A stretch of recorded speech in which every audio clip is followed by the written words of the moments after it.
और अभी वहां आतंकी हमला हो तो कुछ लोग कह रहे हैं धर्म पूछा जाति नहीं पूछी। इस देश में तो जाने कितनी बार जाति पूछ पूछ करके अपमानित किया जाता है और आज तक किया जाता है। विश्वविद्यालय में चले जाओ तो इंटरव्यू में जाति पूछता है और कोई विदेशी आके जाति नहीं पूछता है। कोई श्रीलंका से आके नहीं पूछता है कि मेरठ में बारात में दूल्हा घोड़ी पर चढ़ा है और वो दलित है तो उसके ऊपर हमला कर दो। बुलंदशहर में अगर वो दलित है तो गाड़ी घुमा के थार उसके ऊपर चढ़ा दो। ये कोई पाकिस्तानी आया था क्या?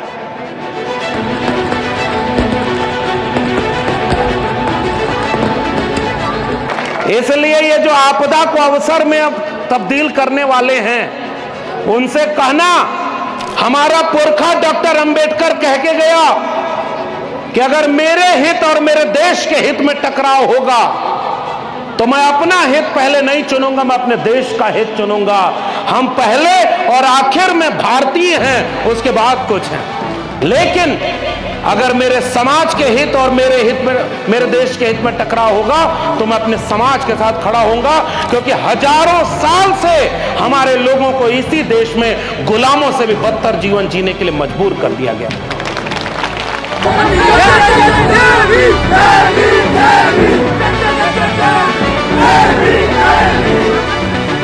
और जिसको बहुत पीड़ा है वो तो बिहार में चला गया रैली करने, समझ गए कि नहीं? तो कैसी पीड़ा भाई, बिहार में जाके अंग्रेजी बोल रहे, वहां जाके विदेश में हिंदी बोलते। इस तरह से नहीं लड़ाई लड़ी जाती अन्याय और जुल्म के खिलाफ, ईमानदारी से लड़ाई लड़ी जाती है। जो कारवां हमारे पुरखों ने अपनी कुर्बानी से यहां तक पहुंचाया है उसे आगे ले जाना हमारी जिम्मेदारी है। इसका संकल्प लेने के लिए यहां पर इकट्ठा होना।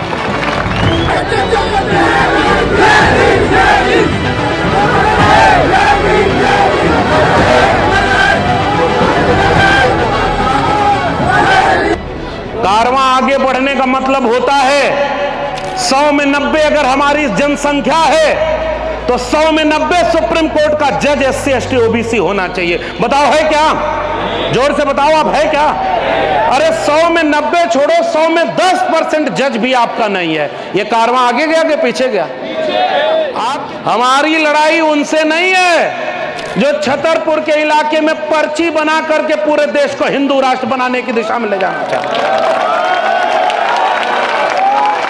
ऐसे पाखंडी लोगों से इस देश के संविधान को खतरा है। यह बात हम डंके की चोट पर कह के जाना चाहते हैं। यह देश बाबा साहब के संविधान से चलेगा और किसी चीज से यह देश कभी नहीं चलेगा। संविधान नहीं था तो बराबरी का हक था क्या? बराबरी से चलते थे क्या? इंसान को इंसान समझते थे क्या? चौराहे पर लाठी लेकर के 2 आदमी बैठ जाता था और जानवरों की तरह हमारे लोगों को हाँकता था। बताओ गलत कह रहा हूं, सही कह रहा हूं? और आज भी संविधान लागू होने के बाद कुछ लोगों को इस बात से पीड़ा होती है कि ये पैर से जिसको हमने पैदा किया वो हमारे माथे पर कैसे बैठ गया। जैसे वो बिमल पान मसाला खाने वाला एक्टर सब ना, खुद पान मसाला नहीं खाता लेकिन उसका प्रचार सबसे ज्यादा करता है। देखा है कि नहीं देखा? इसलिए कुछ लोग दंगे में और कर्मकांड में अपने बेटा बेटी को नहीं भेजता है, प्रचार सबसे ज्यादा करता है ताकि 90% गरीब कमजोर का बेटा बेटी वहां चला जाए और उनका बेटा बेटी विदेश में पढ़ाई करता है और हमारे बेटा बेटी के लिए शिक्षा ही नहीं मिली। संचालक महोदय, बड़ा मलहरा छतरपुर के इस शानदार कार्यक्रम में मंच पर बैठे हुए सभी सम्मानित अतिथिगण और मंच के सामने बैठे हुए आप तमाम लोगों को मेरा क्रांतिकारी जय भीम, जय मंडल, जय संविधान है, इंकलाब जिंदाबाद है। सबसे पहले आयोजन समिति का हम आभार व्यक्त करते हैं कि उनके इस कार्यक्रम के बहाने हमें आपसे मिलने का मौका मिला। बुंदेलखंड के इलाके में एक तरह से ये पहला कार्यक्रम हमारा है और पहला ही कार्यक्रम इतना शानदार हो इसकी कल्पना हमने नहीं की थी। एक बार आप सबके लिए बहुत जोरदार धन्यवाद देता हूं मैं। छतरपुर और आसपास के तमाम सम्मानित बड़े बूढ़े बुजुर्गों, माताओं, बहनों, मैं अपनी बात शुरू करूं इससे पहले मेरा मन है कि जिस देश में हम रहते हैं, अगर उस देश के बेगुनाह लोगों को आतंकी हमले में मार दिया जाए तो हम इस नीले झंडे पीले गमछे के लोग एकजुट होकर के पूरे देश के लोगों के सामने ये संदेश देना चाहते हैं कि हम उन आतंकवादी घटनाओं के पीछे जो लोग शामिल हैं हम उनका विरोध करते हैं और जो लोग मारे गए, आयोजन समिति ने भी हमसे ये निवेदन किया कि उनकी याद में 1 मिनट का मौन रखने का आग्रह उन्होंने किया है। तो मैं चाहता हूं कि आप जहां जहां हैं वहां खड़े हो जाएं और उन आतंकी घटनाओं में जो लोग हमारे देश के निर्दोष लोग मारे गए हम उन्हें याद करते हैं और कुदरत से ये गुजारिश करते हैं कि उनके परिजनों को हिम्मत मिले और उन्हें न्याय मिले।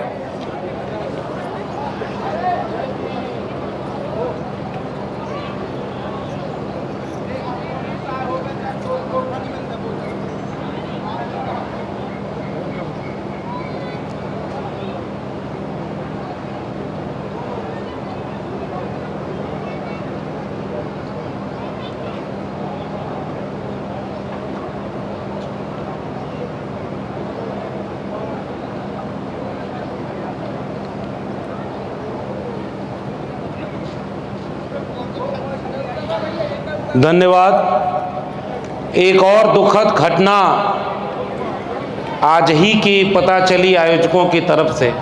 2 घटनाएं, 2 दिन पहले की भी है, एक अभी की भी, कि कोई दुर्घटना में एक एक्सीडेंट में अपने ही आसपास के एक सम्मानित व्यक्ति का निधन हुआ। 2 दिन पहले की एक बहुत दुखद घटना जो पता चली कि इसी इलाके में एक बहुत दर्दनाक घटना जो इस बात को सोचने पर मजबूर करती है कि हम लोग क्या अभी भी एक सभ्य समाज बन पाए हैं या नहीं। मैं उन दोनों घटनाओं के प्रति अपनी श्रद्धांजलि और अपनी तरफ से विनम्र श्रद्धांजलि पेश करता हूं और आप सबकी तरफ से भी। असल में हम लोगों को इस तरह की तमाम परिस्थितियों से दो चार होना होता है। इस देश को जिसने बनाया वो 90% कमेरा लोगों ने इस देश को रहने लायक बनाया, इस दुनिया को रहने लायक बनाया। और इस तरह की तमाम बाधाएं आई जिससे हम लड़ करके यहां तक पहुंचे। और आज भी इस देश के सामने ऐसी कई चुनौतियां हैं जिनसे अभी इस देश को लड़ना है। बाहर के भी हमले हैं, लेकिन घर के भीतर भी गैर बराबरी है, भेदभाव है। मुझे याद आ रहा है कि हम अपने जिस पुरखे का जयंती समारोह मना रहे हैं, बाबा साहब डॉक्टर भीमराव अंबेडकर जिस वक्त विदेश में अपनी पढ़ाई कर रहे थे, और जब मैं उनकी बात कर रहा हूं तो यहां जितना नीला झंडा और नीला गमछा लिए हुए हमारा नौजवान है, हमारे परिवार का नौजवान है, उसको भी एक बात कहना चाहूंगा। कोई सामान्य सा बालक जिसे स्कूल में पानी पीने से भी मना किया गया हो, जिसे बचपन में बैलगाड़ी से उतार दिया गया हो, जिसके साथ इतना भेदभाव किया हो,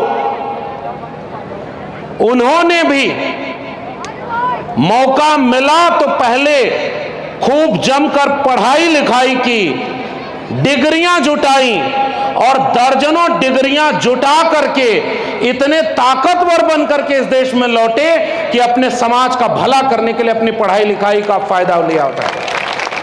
इसलिए नौजवानों, मैं पहली गुजारिश आपसे कर रहा हूं, जब भी कहीं शिक्षा का मौका मिले, शिक्षा जरूर लेना। शिक्षा ही मुक्ति देगी। बाबा साहब अंबेडकर अपने 3 गुरु मानते थे और जिसमें से तीसरे गुरु महात्मा ज्योतिबा फूले शिक्षा के लिए लड़े और आज उनके ऊपर एक फिल्म रिलीज हो रही है। पता है कि नहीं आप लोगों को? छतरपुर वालों, आपको पता है? और ये फिल्म कब आने वाली थी? 11 अप्रैल को। और 11 अप्रैल को महात्मा ज्योतिबा फूले की जयंती होती है। क्यों नहीं आई उस दिन? रोक दिया गया। किसने रोका? मनुवादियों ने रोका। क्या कह के रोका? हमारा अपमान हो रहा है, हमारा अपमान हो रहा है, हमारी बेइज्जती हो रही है। और अभी वहां आतंकी हमला हो तो कुछ लोग कह रहे हैं धर्म पूछा, जाति नहीं पूछी। जो आतंकी बाहर से हमला करने आया था वो तो इंसानियत को मार कर चला गया। कड़ी कार्रवाई होनी चाहिए। दोबारा कोई आंख उठाकर न देखे। पूरा देश एक होकर के कहेगा कि ऐसे आतंकियों को कड़ा सबक सिखाओ ताकि अगली बार कोई ये हिम्मत न करे कि किसी गुनाह बेगुनाह भारतवासी का खून बहा सके। हम इसकी पूरी ताकत अपनी सरकार को देते हैं और आपकी ये जिम्मेदारी। लेकिन ऐसे मौके पर यह कहना उचित नहीं कि उन्होंने जाति नहीं पूछी, धर्म पूछा। इस देश में तो जाने कितनी बार जाति पूछ पूछ करके अपमानित किया जाता है और आज तक किया जाता है। विश्वविद्यालय में चले जाओ तो इंटरव्यू में जाति पूछता है और कोई विदेशी आके जाति नहीं पूछता है।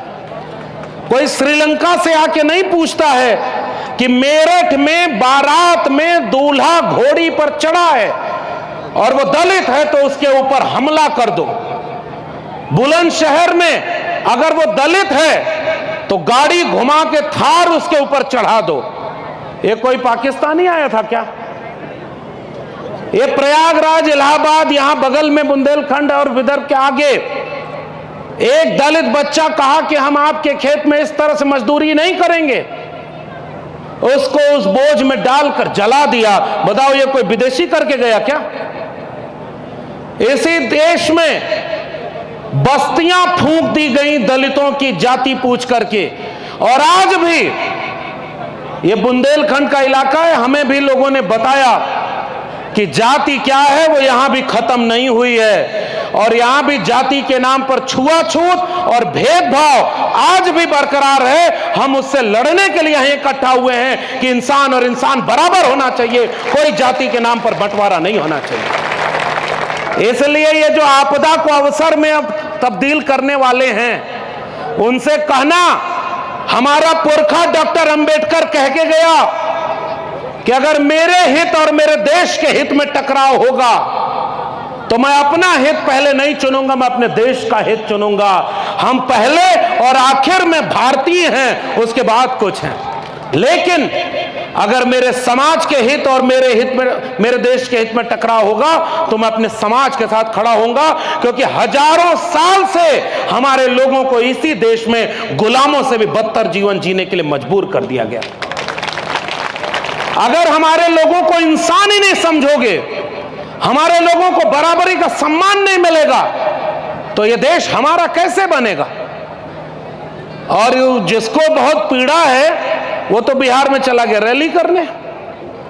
समझ गए कि नहीं? तो कैसी पीड़ा भाई? बिहार में जाके अंग्रेजी बोल रहे, वहां जाके विदेश में हिंदी बोलते। इस तरह से नहीं लड़ाई लड़ी जाती अन्याय और जुल्म के खिलाफ। ईमानदारी से लड़ाई लड़ी जाती है।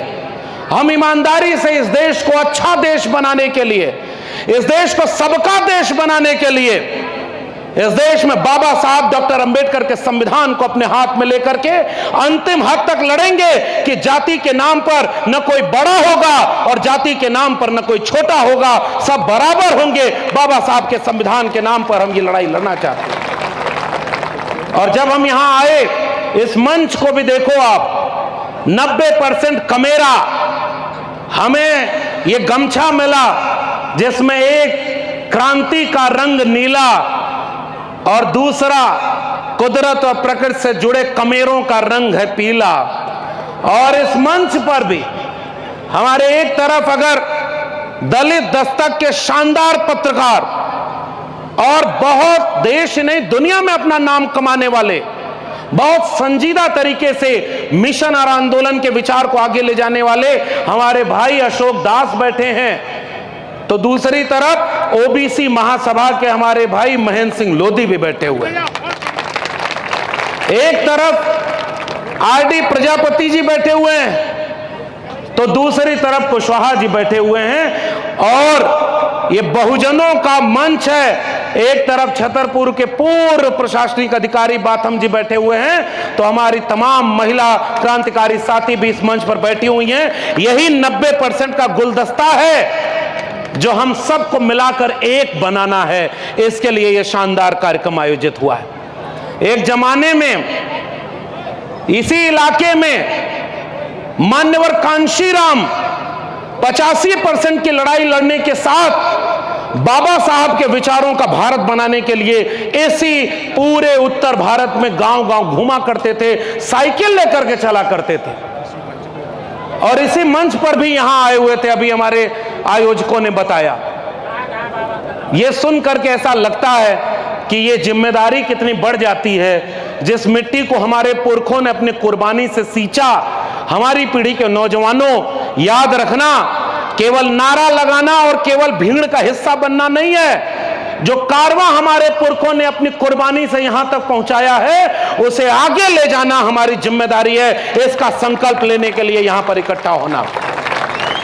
बाबा साहब डॉक्टर अंबेडकर ने बहुत पहले कहा कि बहुत मुश्किल से यह कारवां यहां तक लाया हूं, इसे आगे ले जाना, और आगे न ले जा पाओ तो वहीं छोड़ देना, पीछे मत जाने देना। छतरपुर के लोगों, जिम्मेदारी से हाथ उठाकर बताओ कि बाबा साहब का कारवां आगे जा रहा है या पीछे जा रहा है? बताओ, जोर से बताओ। ज्यादा लोग आगे वाले हैं क्या? कितने लोग मानते हैं कि आगे जा रहा है, और कितने लोग मानते हैं पीछे जा रहा है? अब मैं अगर कहूं कि आगे जाने का मतलब आपका क्या है, कहां आगे गया बताओ? अमेरिका गया कि लंदन गया कि जापान चला गया, कहां है? क्योंकि इस देश में तो आपकी कहीं सरकार नहीं है। कहां आगे गया? सुप्रीम कोर्ट में आप अपना जज बना ले गए क्या? आप इस देश के विश्वविद्यालयों में 90% SC ST OBC के वाइस चांसलर बना ले गए क्या? जिसकी जितनी संख्या भारी, उसकी उतनी हिस्सेदारी, यानी 100 में 90। हमारे पुरखों का नारा था कि 100 में 90 शोषित हैं, शोषितों ने ललकारा है, धन धरती और राजपाट में 90 भाग हमारा है। तो बताओ, धन धरती और राजपाट में 90 भाग हुआ क्या? इसका मतलब गलत समझ रहे थे कि नहीं? मीलों पीछे आपका कारवां लेके जाया जा रहा है और आपको पता ही नहीं है। आपका न सरकार कहीं है, और छतरपुर यहां आबादी 90% किसकी है? जरा बताना जोर से। आपके इलाके में 90% आबादी किसकी है? हमारी है। और यहां का सांसद कौन है? यहां के नेता कौन है? अब समझदार को इशारा काफी। कारवां आगे बढ़ने का मतलब होता है 100 में 90 अगर हमारी जनसंख्या है तो 100 में 90 सुप्रीम कोर्ट का जज SC ST OBC होना चाहिए। बताओ, है क्या? जोर से बताओ, आप है क्या? अरे 100 में 90 छोड़ो, 100 में 10% जज भी आपका नहीं है। ये कारवां आगे गया कि पीछे गया? आपके देश के विश्वविद्यालयों में 596 कुलपति थे, 6 शेड्यूल कास्ट, 6 शेड्यूल ट्राइब और 36 ओबीसी, 550 कुलपति, केवल 10% आबादी के हैं। बताओ वो कारवां आगे गया कि पीछे?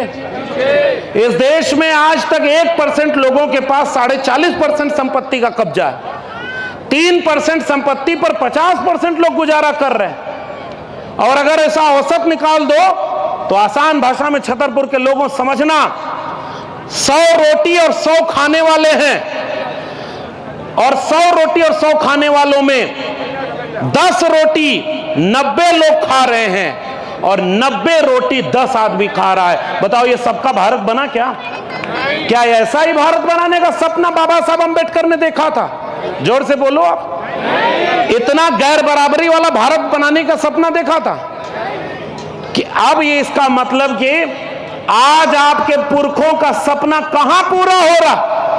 ज्योतिबा फूले पर फिल्म बनी और फिल्म में दिखाया गया कि सावित्रीबाई फूले और ज्योतिबा फूले जब स्कूल में पढ़ाने जाया करते थे, पत्थर मारा, गोबर मारा, मैला फेंका और 2 साड़ी लेकर के जाना पड़ता था। 2025 में जब वो फिल्म बनी तो सेंसर बोर्ड उस पर कैंची चला दिया कि ये वाला सीन मत दिखाओ, नहीं तो हमारी भावना आहत हो जाएगी, और उस पर सेंसर बोर्ड की कैंची लग गई। बताओ फिल्म रुक गई कि नहीं? जो फिल्म 11 अप्रैल को रिलीज होनी थी वो फिल्म अब 25 अप्रैल को रिलीज हो रही है। ये बाबा साहब के सपनों का भारत है। फूले के मानने वाले अपने पुरखों का इतिहास भी नहीं बचा पाए तो किस बात का एकजुटता? इसलिए मैं आज आपको कहने आया हूं, हमारी लड़ाई उनसे नहीं है जो छतरपुर के इलाके में पर्ची बना करके पूरे देश को हिंदू राष्ट्र बनाने की दिशा में ले जाना चाहते हैं। ऐसे पाखंडी लोगों से इस देश के संविधान को खतरा है। यह बात हम डंके की चोट पर कह के जाना चाहते हैं। यह देश बाबा साहब के संविधान से चलेगा और किसी चीज से यह देश कभी नहीं चलेगा। तुमको पर्ची बनानी है, शौक से बनाओ, लेकिन एक बात याद रखो, हमें पता चला कि 4-5 साल पहले छतरपुर के लोग ही नहीं जाते थे, और अभी जब मैं आ रहा था तब भी ये हमारे साथ जो साथी थे वो कह रहे हैं कि छतरपुर का कोई आदमी पर्ची बनवाने नहीं जाता है। नहीं जाता है? जाता है क्या? यहां का आदमी सब जानता है, और वहां दूर दूर से अब पर्ची बनाते बनाते नारा क्या लगाया गया? जात पात की करो विदाई और हम सब हिंदू, ये नारा लगाया। चलो हम भी जात पात की विदाई करना चाहते हैं। सबसे पहले ये तुम भी कहो अपने यहाँ धाम में जाकर के कि बाबा साहब अंबेडकर ने 1940 में कह दिया था, अगर ये भारत हिंदू राष्ट्र बना तो ये इस देश के लिए सबसे बड़ा अभिशाप होगा। हिंदू राष्ट्र को किसी भी कीमत पर बनने से रोका जाना चाहिए। बाबा साहब अंबेडकर ने 1940 में पाकिस्तान और द पार्टीशन ऑफ इंडिया किताब में लिखा। तुम बाबा साहब अंबेडकर को मानते हो कि नहीं मानते हो? हम यह सवाल तुमसे पूछना चाहते हैं। अगर इस देश में बाबा साहब के संविधान सबसे ऊपर है तो बताओ इस देश को कोई एक धर्म का राष्ट्र बनाया जा सकता है क्या? इस देश में सब अपना अपना धर्म माने। जिसको मंदिर जाना है मंदिर जाए, जिसको मस्जिद जाना है मस्जिद जाए, जिसको बौद्ध विहार में जाना है बौद्ध विहार जाए। इससे इस बाबा साहब का संविधान ही इजाजत देता है कि आपको अपने धर्म की उपासना की आजादी है। लेकिन ये दूसरे धर्म वालों से लड़ाने का काम क्यों कर रहे हो? ताकि अपनी दुकान चल जाए, और पर्ची बनाते बनाते प्लॉट बेचने के लिए हिंदू गांव बनाने का भी काम करना शुरू कर दो। बताओ ये प्रॉपर्टी डीलर बन गए कि नहीं? अरे जोर से बोलो। अरे छतरपुर वालों डर गए क्या? ऐसे लोग बाबा साहब का संविधान हाथ में रखना और ऐसे लोगों के खिलाफ बोलना हमारी जिम्मेदारी है। मोको कहां ढूंढे रे बंदे, मैं तो तेरे पास में। महात्मा कबीर हमारे पुरखे थे, और बाबा साहब अंबेडकर महात्मा कबीर को अपना दूसरा गुरु मानते थे। बाहर से मिट्टी का एक नाग बना के पूजे लोग लुगाया, और जिंदा नाग जब घर में निकला ले लाठी दौड़ाया। ये महात्मा कबीर लिख के गए। अगर गंगा नहाने से मुक्ति मिलती तो मछली ना तरी जिसका गंगा में ही घर है। ARD प्रजापति जी बैठे हुए हैं, बड़ी लड़ाई इन लोगों ने लड़ी। और ये OBC महासभा के हमारे भाई महेंद्र लोधी बैठे हुए हैं। अरे बताओ, इस देश में पाखंड और अंधविश्वास से लड़ाई लड़ने का इतिहास रहा है कि नहीं रहा है? और महात्मा कबीर लड़के गए कि नहीं गए? एक बूंद एक मल मूत्र, एक चाम एक गोदा, और एक बूंद ते सब उत्पन्ना, कौन बाभन कौन सूदा। बताओ, हमारे पुरखे लिख करके गए कि नहीं? तुम कद बाभन हम कद सूद, हम कद लोहू तुम कद दूध, एक बूंद ते सब उत्पन्ना, कौन बाभन कौन सूदा। जाति खत्म करो। हमारे पुरखे गुरु रविदास लिख करके गए, जस केलन के पात पात में पात, तस मानुष के जात जात में जात। रविदास मानुष न जुड़े जब तक जाति न जात। बताओ, ये जाति खत्म करने का आंदोलन हमारा है कि नहीं? ये एंटी कास्ट मूवमेंट हमने चलाया और तुमने तो विरोध किया। अच्छा, जाति खत्म होगी तो बाबा साहब अंबेडकर ने लिखा है एनिलेशन ऑफ कास्ट, एक किताब 1936 में खुद ही प्रकाशित करनी पड़े। उन्होंने कहा अंतर जाति विवाह करना होगा। बताओ, ये जो नारा लगा के कुछ दिन पहले रैली निकाल रहे थे, ये लोग तैयार हैं अंतर जाति विवाह के लिए? ऐसे समझदार लोगों सवाल पूछो, बिना अपमान किए जरा हाथ उठा के बताओ, ये अंतर जाति विवाह के लिए तैयार हैं? तो फिर कैसे विदाई करोगे रे भाई? विदाई केवल इसलिए करना है ताकि आप मूर्ख बने रहो, पर्ची बनाने आते जाओ। अरे हम भी आपको यहां आके बाबा बनने का एक अच्छा फार्मूला देकर जा रहे हैं। जटा बढ़ा लो, जटा बढ़ा के एक रंग का कपड़ा पहन लो, और किसी भी भीड़ जो गरीब है, जो कमजोर है, जो लाचार है, उसके सामने जाके कहो मेहनत करते हो लेकिन मेहनत के बराबर फल नहीं मिलता। तुरंत पब्लिक कहेगी हाँ बाबा। आपके घर में बच्चा पढ़ाई करता है लेकिन एग्जाम में पास होकर नौकरी नहीं मिलती, जी बाबा। आपके घर में कोई बीमार रहता है, इलाज कराते हो ठीक नहीं होता, बाबा की जय हो।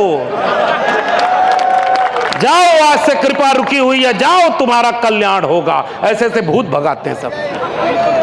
ए भाई देखो, इस देश के 90% SC ST OBC का कल्याण अगर किसी एक चीज से होगा तो बाबा साहब अंबेडकर के संविधान से होगा, और दूसरी किसी चीज से हमारा कल्याण नहीं होने वाला। ये संविधान नहीं था तो खटिया पर बैठने नहीं देता था सब। बताओ, गलत कहूं तो छतरपुर के लोगों मुझे रोकना। बताओ, संविधान नहीं था तो खटिया बैठने का अधिकार था क्या? हाँ, बस 2 मिनट और। अशोक भाई कह रहे हैं संविधान नहीं था तो रास्ते पर चलने का अधिकार था क्या? यह हमारे इसी मध्य प्रदेश के इलाके में पिछली बार आया तो हमारे सुखलाल कुशवाहा जी से मेरा परिचय हुआ। OBC के बीच मान्यवर कांशीराम की राजनीति से निकले हुए नेता, जिन्होंने 90% कमेरा की बात की। गांव गांव जाकर के OBC को, SC को, ST को एक करके कहते थे, आए कमेरों एकजुट हो जाओ। देखो, तुम्हें रास्ते पर चलने से कौन रोकता है? तुम्हें छूने से कौन रोकता है? और अब तो बीमारी छतरपुर के गांव गांव पहुंचा दी। यादव को लगता है कि लोधी बड़ा कि हम बड़े, और इन दोनों को लगता है कि अहिरवार बड़ा कि हम बड़े, उसके बाद तीसरे को लगता है कि चौथा बड़ा कि हम बड़े। बताओ, ये बीमारी हमारे घर में आ गई कि नहीं आ गई? जरा अपना भी मूल्यांकन करो। हमारे घर में बीमारी आ गई ना, तो केवल दूसरा आदमी अपना काम कर रहा है, उसको जिस विचार का भारत बनाना है वो बना रहा है, तो बताओ हम कब समझेंगे? क्या बाबा साहब अंबेडकर के सपनों के भारत में ये जातिवाद इस तरह से था? इसीलिए हम ये आपके सामने अपनी एकजुटता का ये रंग पहन करके आए हैं। और हमारे बाद हमारे भाई महेंद्र लोधी जी बोलेंगे, और एक भी आदमी यहां से टच से मत होना। बड़े मुश्किल से आयोजन होता है, 1-1 रुपया जोड़ करके ये आयोजन होता है। ये हमारी बहन निशा बहुत दाई हुई है, एक बार जोरदार तालियां बजाना। उन्होंने कितना शानदार तरीके से अपना काम किया। मिशन आंदोलन का कारवां यहां से आगे ले जाना, बाथम जी को सुनना, महेंद्र सिंह लोधी जी आपको समझाएंगे। हम आपसे निवेदन करने आए, कल हमें भी जाना है दूसरी जगह, इसलिए बहुत जल्दी निकलना पड़ेगा। लेकिन मैं आखिर में आपसे कहना चाहता हूं, संविधान नहीं था तो बराबरी का हक था क्या? बराबरी से चलते थे क्या? इंसान को इंसान समझते थे क्या?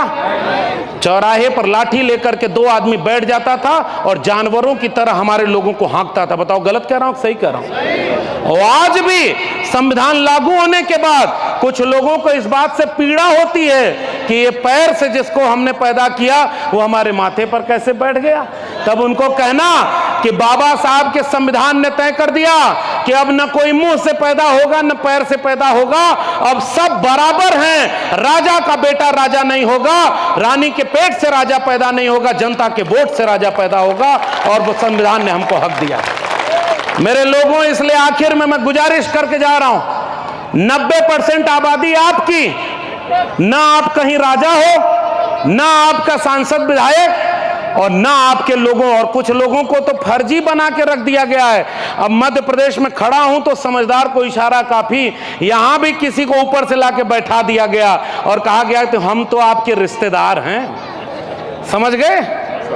ये मध्य प्रदेश में जिसको बैठा दिया गया उससे रिश्तेदारी जोड़ते हैं सब, और इसलिए कि यूपी बिहार में जाकर के वोट काट लिया जाए।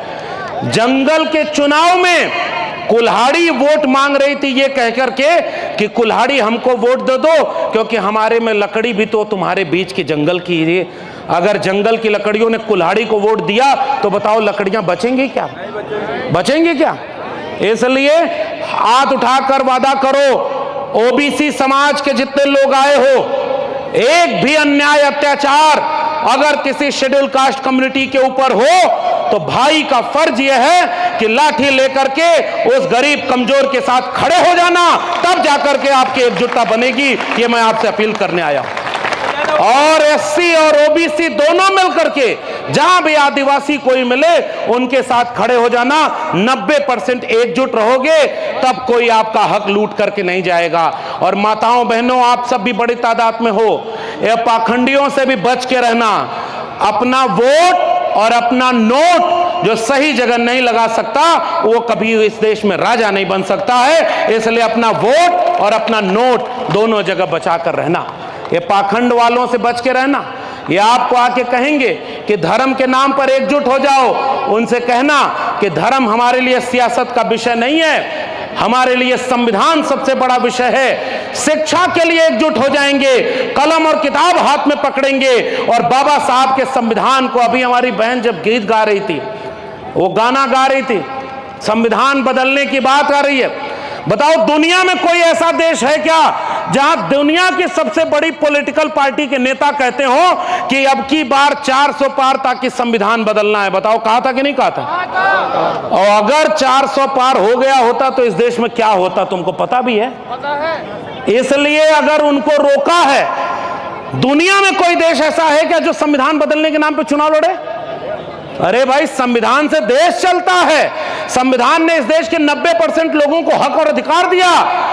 आज ये 90% लोग यहां पे संकल्प लेते हैं कि जब तक उनमें से एक व्यक्ति भी जिंदा रहेगा, हमारे पुरखे का संविधान न कोई बदल सकता है और न कभी किसी को बदलने देंगे। इस बात का यहां से ऐलान कर देना। संविधान हमारी ढाल है, संविधान हमें बचाएगा और हमको संविधान को बचाना है। बताओ बचाओगे कि नहीं? छतरपुर के लोगों, बचाओगे कि नहीं संविधान को? और जो लोग संविधान के ऊपर खतरा बन गए हैं, मजहब के नाम पर लड़ा रहे हैं या दंगे में शामिल करना चाहते हैं, गृह मंत्री का बेटा जाएगा बीसीसीआई का चेयरमैन बन के बैट बल्ला खेलेगा, करोड़ों रुपया कमाएगा और बुंदेलखंड के गरीब कमजोर दलित पिछड़ों को कहेगा कि धर्म के नाम पर एक हो जुड़ जाओ। बताओ ये आपको भटका रहे हैं कि नहीं खा रहे हैं? अरे कभी देखा है गुटखा का प्रचार कौन करता है? दाने दाने में केसर का स्वाद। बताओ नौजवानों, खाते तो तुम लोग भी होगे। आजकल शाम की दवाई सबको फ्री में बांटी जा रही है। शिक्षा फ्री होनी चाहिए थे कि दारू? और बताओ क्या फ्री कर रहे? इसलिए बच के रहना। अगर शिक्षा नहीं पाओगे तो गुलाम हो जाओगे और गुलामों को फिर कोई अपने हक के लिए एकजुट भी नहीं कर सकता। इसलिए शिक्षा बचाओ, कलम और किताब हाथ में लो। और याद रखना, जैसे वो विमल पान मसाला खाने वाला एक्टर सब ना खुद पान मसाला नहीं खाता लेकिन उसका प्रचार सबसे ज्यादा करता है। देखा है कि नहीं देखा? इसलिए कुछ लोग दंगे में और कर्मकांड में अपने बेटा बेटी को नहीं भेजता है, प्रचार सबसे ज्यादा करता है ताकि 90% गरीब कमजोर का बेटा बेटी वहां चला जाए और उनका बेटा बेटी विदेश में पढ़ाई करता है और हमारे बेटा बेटी के लिए शिक्षा ही नहीं मिली। इसलिए हम आपसे जाकर कहना चाहते हैं, कुछ बचाना है तो संविधान बचाने के बाद फूले और अंबेडकर के संघर्ष से मिले हुई कलम और किताब को बचाना, शिक्षा बचा लेना, ताकि आने वाली पीढ़ियां गुलाम न पैदा हो।